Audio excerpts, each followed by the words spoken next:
की वेबिनार में उपस्थित सभी साथियों को जय संविधान। जैसा कि हमारा विषय रहता है एक महापुरुष की जीवनी और एक आर्टिकल 5 मंडल कमीशन की सिफारिश है। तो भारत का संविधान जब हम पढ़ते हैं तो सबसे पहले उद्देशिका पढ़ते हैं और इस समय जो है संविधान का भारत बनाने के लिए आर्टिकल 393 में जो हमको बाबा साहब ने नाम दिया था भारत का संविधान, हमको 326 के मताधिकार का प्रयोग करके संविधान का भारत बनाना है। इस संविधान का भारत बनाने के लिए हम सबको अपने मनमुटाव दूर करके एक वर्गीय भावना पैदा करके संविधान के पक्ष में खड़े होकर आपसी गड़े मुर्दे न उखाड़कर आगे बढ़ना है। क्योंकि जब भी हम गड़े मुर्दे उखाड़ेंगे तो उसमें क्या है कि बदबू आएगी, सब मुंह सिकोड़ेंगे। तो हम इस पाठशाला के माध्यम से सभी साथियों को ये संदेश देना चाहते हैं कि हमें संविधान का भारत बनाना है। इसलिए आपसी मनमुटाव छोड़कर गड़े मुर्दों को उखाड़कर मन न सिकोड़े, मुंह न सिकोड़ना पड़े। तो हमको गड़े मुर्दे नहीं उखाड़ने हैं, क्योंकि आर्टिकल 13 का भी हम उल्लंघन करते हैं इसे, क्योंकि पुरानी व्यवस्था को शून्य करते चले। तो आज उद्देशिका हमारी कहती है हम भारत के लोग भारत को एक संपूर्ण प्रभुत्व संपन्न समाजवादी सेकुलर लोकतांत्रिक गणराज्य बनाने के लिए बनाना है। हम भारत के लोगों को बनाना है। जब हम भारत के लोग आपस में लड़ते ही रहेंगे, एक दूसरे के गले मुर्दे उखाड़ते रहेंगे, कमियां ही निकालते रहेंगे आपस में, तो हम संविधान का भारत कैसे बना पाएंगे। हमको मताधिकार का प्रयोग मिला हुआ संविधान से आर्टिकल 326 में दिया। 18 साल का जो व्यक्ति हो जाता है वो राजनीतिक हो जाता है, उसको राजनीतिक न्याय की लड़ाई लड़नी है। इसी के माध्यम से एक व्यक्ति एक वोट एक मूल्य के आधार पर हमको सामाजिक और आर्थिक न्याय प्राप्त कराना है। तो इसलिए हम भारत के लोगों को पूरा संविधान ना पढ़ पाए, जब उद्देशिका का अच्छी तरह से मनन चिंतन करें और बाबा साहब का जो 25 नवंबर का 1949 का भाषण, इसको देख लेना पर इसके बाद पर उस पर आता हूं आर्टिकल पर। तो इसमें कहा गया है, क्योंकि बताना बहुत जरूरी है कि हम भारत के लोग जो है लड़ते बहुत हैं आपस में, एक दूसरे गड़े मुर्दे बहुत काटते हैं। बाबा साहब ने ये कहा था कि आगे बोलते हुए 25 नवंबर 1950 के भाषण में कह रहे हैं कि बाबा आगे बोलते समय बाबा साहब का स्वर गंभीर हो गया। देश के भविष्य के बारे में चिंता प्रकट करते हुए उन्होंने कहा कि 26 जनवरी 1950 को संविधान लागू करके यह देश स्वतंत्र होगा। उसकी स्वतंत्रता का आगे क्या होगा। एक समय यह देश स्वतंत्र था, भारत राष्ट्र की स्वतंत्रता खत्म हुई, इसका मुझे दुख है। लेकिन अपने ही लोगों के विश्वासघात से हम स्वतंत्रता खो बैठे, इसका मुझे अधिक दुख है। क्या इतिहास फिर अपने को दोहराएगा। इस विचार से मुझे देश के भविष्य की चिंता हो रही है। उस समय कहा था 25 नवंबर 1949 को बाबा साहब ने कहा था, जिस समय सिंध पर मोहम्मद बिन कासिम ने आक्रमण किया, उस समय राजा दाहिर जोधाहिर के सैनिकों ने मोहम्मद बिन कासिम से रिश्वत ली और उन्होंने दाहिर की ओर से लड़ने से इंकार कर दिया। एक तो ये बात कहा था कि भविष्य में कहा था कि ऐसी परिस्थितियां आएंगी, और एक बात और उन्होंने कही थी आगे, क्या भारतीय जनता अपने मत धर्म पंथ या पक्ष की अपेक्षा देश को अधिक महत्व देगी, या देश की अपेक्षा अपने पंथ या पक्ष या पार्टी को ही श्रेष्ठ समझेगी। यदि उत्तर भी दे दिया उन्होंने, यदि पंथ या पक्ष को प्रधानता दी गई तो देश फिर एक बार मुसीबत में फंस जाएगा। इस मुश्किल से हमें दृढ़ता के साथ देश की रक्षा करनी चाहिए। तो बाबा साहब ने बहुत पहले कह दिया था कि पंथ पक्ष और पार्टी को अगर आपने ज्यादा वरीयता दी, देश मुसीबत फंस जाएगा। तो देश में मुसीबत ना फंसे, इसलिए क्या हम भारत का संविधान के पक्ष में खड़े होते हैं, संविधान के पक्ष में खड़े होंगे तभी जो है बाबा साहब का सपना पूरा होगा। बाबा साहब का मिशन क्या है? भारत का संविधान जो हमेशा अपने साथ रखते हैं। तो बाबा साहब का मिशन है, वो आपने पढ़ा, हम सब लोग पढ़ा भी है। बाबा साहब ने कहा मैं शरीर रूप में तो थोड़े दिन जिंदा रहूंगा, इसका तो नाश होना ही शरीर का, लेकिन संविधान के रूप में हमेशा जिंदा रहूंगा। अगर संविधान मर गया, खत्म हो गया, तो मैं मर जाऊंगा, उसी समझ लेना। तो हमारी जिम्मेदारियां हैं, हम भारत के लोग भारत को एक संपूर्ण प्रभुत्व संपन्न समाजवादी सेकुलर लोकतांत्रिक गणराज्य बनाना है, ये बहुत बड़ी जिम्मेदारी है। अब आप आर्टिकल पे आएंगे, विषय पे आएंगे कि फंडामेंटल राइट, और फंडामेंटल राइट तो हम लोगों ने पढ़े, उसमें क्या है कि वो सर्वांगीण विकास की बात करते हैं। अब आए फंडामेंटल ड्यूटीज, भाग 4 का है। इसमें कहा गया है भारत के प्रत्येक नागरिक का कर्तव्य होगा, प्रत्येक नागरिक, हमारा भी कर्तव्य होगा, हमारे सामने वाले का भी कर्तव्य, प्रत्येक नागरिक कर्तव्य होगा। जब आपस में बात करें, ये नहीं कि हम ही नैतिकता का पालन करें, हमारे सामने वाला जो है अनासना बोलता रहे, ऐसा नहीं। प्रत्येक नागरिक कर्तव्य, क्या कर्तव्य बताया गया है कि वैज्ञानिक दृष्टिकोण, वैज्ञानिक दृष्टिकोण जानते हैं हम सभी लोग हैं कि क्या कौन प्रश्न करेंगे, कैसे, क्या कौन कैसे, क्या कब कैसे, ये सब जो प्रश्नवाचक बात करेंगे, तर्क रूप में जो उत्तर आएगा वो वैज्ञानिक दृष्टिकोण कहलाएगा। मानववाद, हम सभी धार्मिक जातीय बंधनों को तोड़कर केवल मानव मात्र की ही समर्थक हों, तो उसी बात को आगे बढ़ाएं तो वो मानववाद कहलाएगा। फिर आगे कहा ज्ञानार्जन, ज्ञानार्जन तथा सुधार की भावना का विकास करे। ज्ञानार्जन के लिए तो ये तो कहा गया है, उसका देश का नाम ही पड़ गया है भारत। भाग का मतलब है, आप लोग सभी लोग जानते हैं, भाग मतलब होता है ज्ञान, और अर्थ मतलब लगे हुए, ज्ञान के क्षेत्र में लगे रहे लोग, वो उसको कहा गया, भारत उपनाम दिया गया, वैसे इंडिया कहा गया इंडस वैली से। तो अब ज्ञानार्जन, ज्ञान को प्राप्त करना, इसके लिए हमारे ज्ञान के लिए 8 आर्टिकल लिखे हुए हैं। भारत का संविधान में बाबा साहब 8 आर्टिकल लिखे हुए हैं।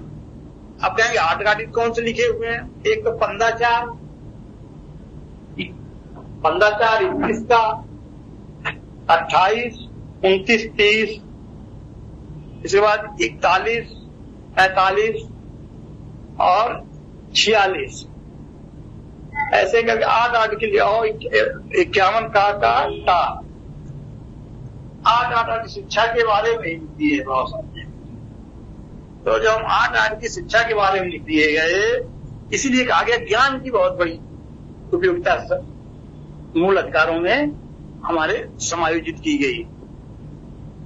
तो ज्ञानार्जन की भावना का विकास करना है और सुधार की भावना का भी विकास करना है। हमें अपने आप को अपडेट रखना है, जैसे कि हर पीढ़ी से आगे वाले पीढ़ी एडवांस होती है, तो उसी हिसाब से हमको अपने आप को सुधार भी करना है, जो भी गलतियां हैं उनको सुधार भी करना है। और तो ये मूल कर्तव्य क्या है? भारत के प्रत्येक नागरिक कर्तव्य होगा कि वैज्ञानिक दृष्टिकोण, मानववाद, ज्ञानार्जन तथा सुधार की भावना का विकास करे।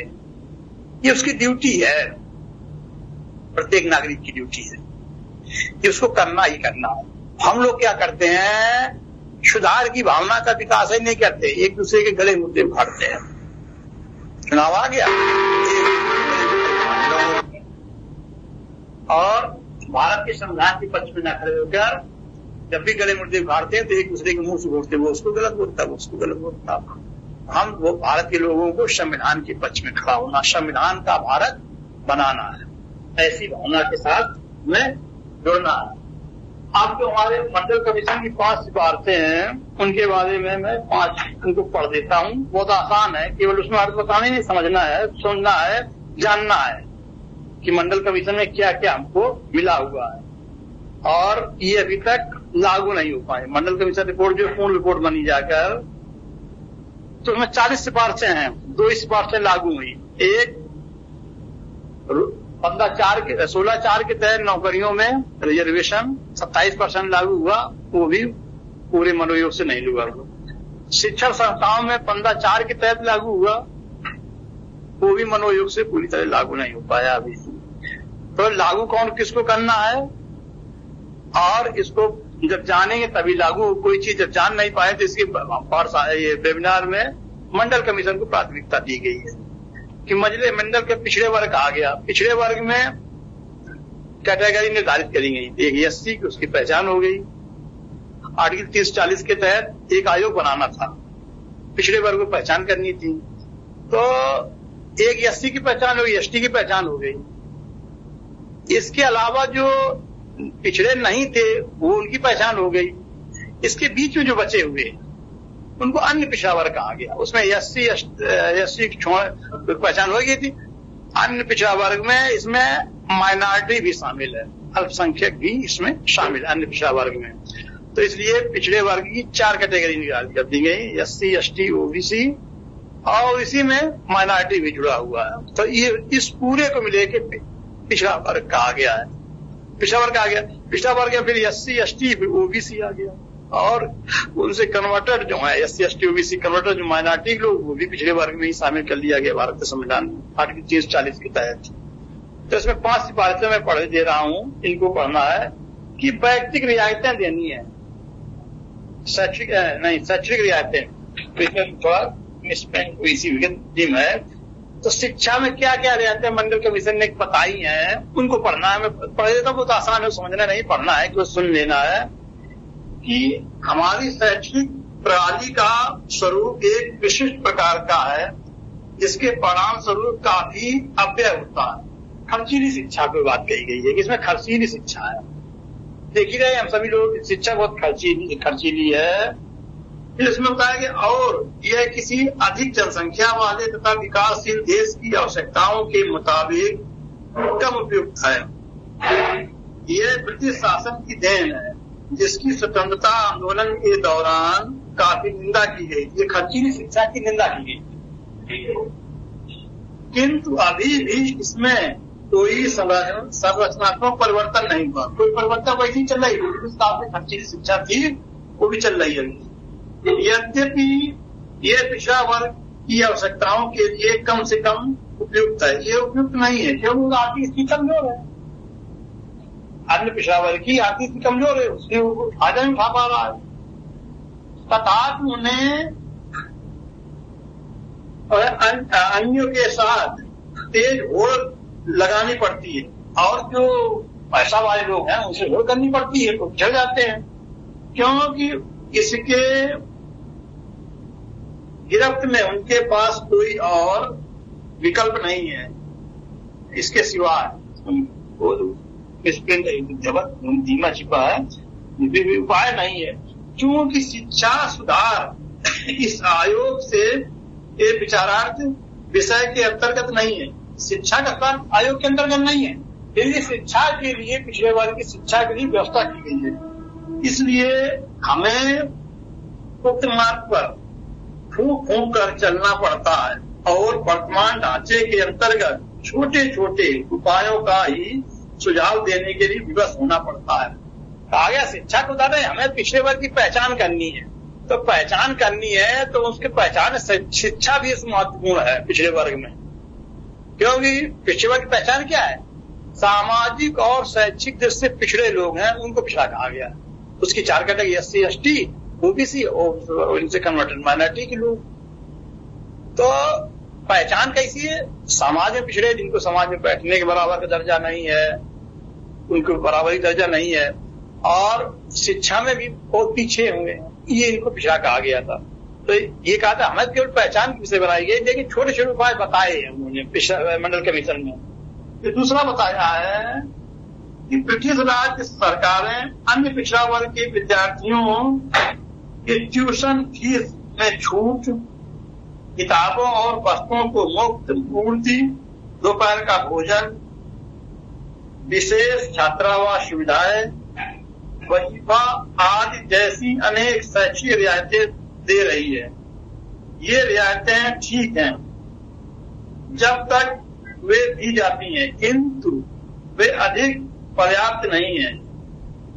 अपेक्षित यह है कि शायद अतिरिक्त धन की व्यवस्था कर देना ही पर्याप्त नहीं है, अपितु वास्तविक तथा उद्देश्यपूर्ण शिक्षा के लिए उचित वातावरण बनाने तथा प्रोत्साहन देने के लिए एकीकृत योजनाएं बनाई जाएं। उसने कहा मान लिया आपने छात्रावास बना दिया, कपड़ा दे दिया, सब कुछ दे दिया, लेकिन वहां पर शैक्षिक वातावरण ना हुआ तब भी शिक्षा नहीं मिल पाएगी। तो शिक्षा उद्देश्यपूर्ण भी होनी चाहिए कि रोजगार परक होनी चाहिए। जैसे कि इस समय जो है आरटी एक्ट 2009 के तहत है, सब कुछ मिल रहा है, लेकिन वहां पर शिक्षक ही नहीं, एक दो शिक्षक से काम चलाया जा रहा है, तो ये दोषपूर्ण है। इसमें फिर कहा गया कि तीसरी सिफारिश है, ये सब जानते हैं कि सर्वाधिक पिछड़ा वर्ग के बच्चे अनियमित और उदासीन छात्र होते हैं। जो मोस्ट बैकवर्ड है वो शिक्षा के क्षेत्र में कहते हैं, वो एक तो रेगुलर नहीं रहते हैं और उदासीन भी रहते हैं, और उनकी बीच में शिक्षा छोड़ देने की बहुत अधिक प्रवृत्ति होती है। बीच में शिक्षा छोड़ देते, 8 तक पढ़े, उसके छोड़ दिया उन्होंने, दिल्ली बम्बई कमाने के निकल गए। इसके दो मुख्य कारण, पहला कि बच्चे सामाजिक और सांस्कृतिक दृष्टि अति अनुपयुक्त वातावरण में रहते हैं। उनका शैक्षिक और सामाजिक दृष्टि जो वातावरण है वो शिक्षा के प्रति निराश है, उदासीन है, जिससे परिणाम स्वरूप स्कूल जाने संबंधी प्रेरणा की आमतौर पर कमी रहती है। वहाँ कोई प्रोत्साहन देने वाला ही नहीं, पढ़ाई पढ़ोगे, ये करो, कुछ बताने वाला है भेजती है, गए 15 दिन महीना भर में नहीं गए। और विशेष लड़कियों के शिक्षा के बहुत ही उदासीन है। दूसरे, अधिकांश वे बच्चे बहुत ही गरीब घरों के होते हैं और उनके माता पिता उन पर बहुत ही छोटी आयु में छोटा छोटा कामकाज करने के लिए की ओर बोझ डालने, तो उन्हें छोटा छोटे काम के लिए लगा देते हैं। गरीब परिवार के बच्चे हैं, सामाजिक और शैक्षिक दृष्टि से पिछड़ा वर्ग है, वो गरीब परिवार के बच्चे हैं, वो और उनकी आर्थिक स्थिति कमजोर है, तो वो क्या करते हैं, छोटे छोटे कामों लगा के अपने घर रोजी रोटी चलाने लगते हैं। शिक्षा के उदासीन है। फिर आगे बात कही गई है चौथी सिफारिश, इस सांस्कृतिक वातावरण की को उत्पन्न उन्नत बनाने के, सांस्कृतिक वातावरण उन्नत बनाने के लिए प्रक्रिया बड़ी धीमी है। तो सांस्कृतिक वातावरण के सामाजिक और शैक्षिक दृष्टि पिछड़े वर्गों का वो जो है उनका अच्छा वातावरण की प्रक्रिया बहुत धीमी है, उसमें कोई सब उदासीन है। इन बच्चों को कृत्रिम रूप से ऊंचे किए गए वातावरण में रखने का काम इस समय देश के उपलब्ध साधनों से संभव नहीं है, क्योंकि अच्छा वातावरण उपलब्ध कराना जो साधन है पर्याप्त नहीं है। वो इस बात को ध्यान में रखते हुए सिफारिश की जाती है कि व्यवस्था को दो मोर्चों पर सीमित और चुनिंदा आधार पर हल किया जाए। इसमें कहा गया है कि कुछ चुने हुए पॉइंट इस पर रखे जाएं, उनको हल किया जाए, जिससे इनके प्रोत्साहन मिले शिक्षा के बारे में, और ये ऐसे वातावरण को दिया जाए जिससे ये शिक्षा के प्रति लगाव इनको होए और आगे बढ़ सकें। अगली एक सिफारिश और बताई है, 5 पढ़नी है केवल। पहला क्या है, अन्य पिछड़ा वर्गों की अत्यधिक घनी आबादी वाले चुने हुए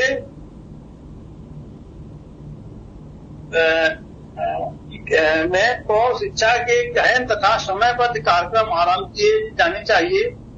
यह मूलतः एक प्रेरणादायक दृष्टिकोण है। कहा गया है प्रौढ़ शिक्षा को भी बढ़ावा दिया जाए, क्योंकि सच्ची वजह है प्रौढ़ शिक्षा 15 साल के ऊपर वाली शिक्षा, बेसिक शिक्षा तो हमारे यहाँ 6 से 14 साल तक बनाई गई है, और प्रौढ़ शिक्षा 15 से 25 साल वाली प्रौढ़ शिक्षा, उसको भी बढ़ावा दे नहीं पाते। यह मूलतः एक बढ़ा दे चुका, क्योंकि पर्याप्त रूप से प्रेरित माता पिता ही अपने बच्चों को पढ़ाने के वास्तविक रुचि दिखाएंगे। दूसरे, इन क्षेत्रों में पिछड़ा वर्ग छात्रों के लिए वास्तविक पढ़ाई के लिए विशेष प्रेरणादायक वातावरण उपलब्ध कराने की दृष्टि आवासीय स्कूलों की स्थापना की जानी चाहिए।